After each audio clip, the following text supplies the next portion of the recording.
Of light.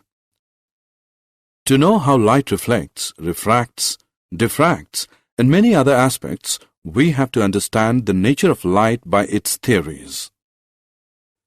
The nature of light has two theories: wave theory of light and particle theory of light.